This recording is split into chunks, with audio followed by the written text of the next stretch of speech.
Let's bring in, though, ABC's Laren Livingston from our affiliate WPLG. We tried to talk to him earlier. He's from our affiliate in Miami, and he's in Hollywood, Florida right now. Laren, tell us about the conditions you're seeing there, right there on ground level.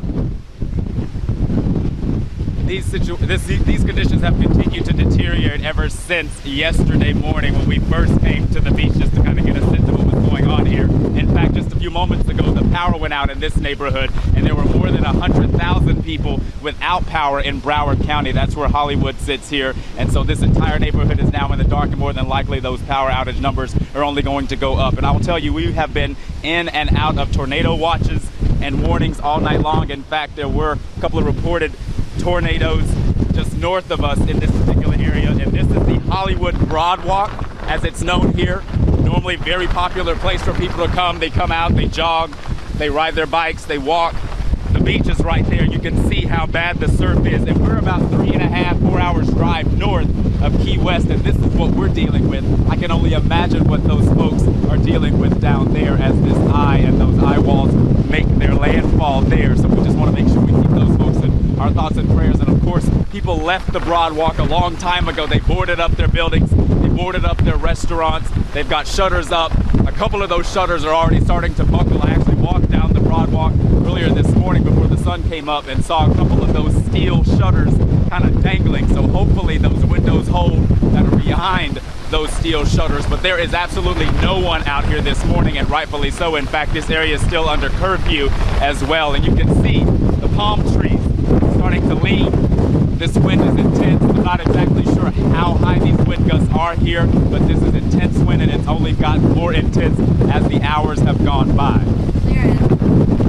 Laren, I know this is Ginger Z here in New York. I know that you are right next to the ocean. That makes a huge difference. I'm just looking at my radar, and you actually are on the northern side of that hefty band, so things are about to get even worse. You have no friction, nothing to your east, and so that is why those winds keep coming in. Do you have a place to be where debris won't hit you, right? Because it looks like you're next to a building, because that would be the most concerning for me. The good news is that where we're parked, where our live truck is stationed, is right behind a pretty big, massive building wall. And so when we get back to the truck, everything is calm and still, believe it or not, because that wall is blocking a lot of the wind that we could be feeling. In fact, we parked there for that very reason. You can see this rain, and a lot of this is sand that's coming and sneaking and piercing our face, flying across this camera. It's intense, but yes, we definitely parked over there for a good reason, because there's no way you want to kind of be broadsided literally by these intense winds here. And Laren, just to give our viewers a sense of your safety and the vigilance of your crew, how long are you guys really going to ride it out before you decide that the situation might be deteriorating a little too much?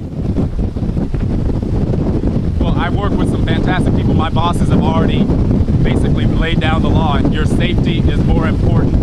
In fact, we pulled all of our crews out of Key West earlier this week just because of the potential situation that was going to be there. Most of our live shots last night, a lot of the reporters were not on air because the winds were so bad and the winds were so high. This morning we've had minimal live shots just because the winds were so bad and so high. So if things get too dicey, we'll definitely hunker down, if not head back to the station, because we have instructions and orders to do so. No one's life and no one's safety is worth any of this, so to speak. So we just want to make sure that we know and let people know what's going on in the area and the world around them, so that they know this is why they should not be out on these roads, this is why they should not be out on any beaches, this is why they should not be taking any unnecessary risks, because there is literally a hurricane right outside. Amen to all of that. Laren, thank you very much. We really hope that you stay safe. Hi everyone, George Stephanopoulos here. Thanks for checking out the ABC News YouTube channel. If you'd like to get more videos, show highlights, and watch live event coverage, click on the right over here to subscribe to our channel, and don't forget to download the ABC News app for breaking news alerts. Thanks for watching.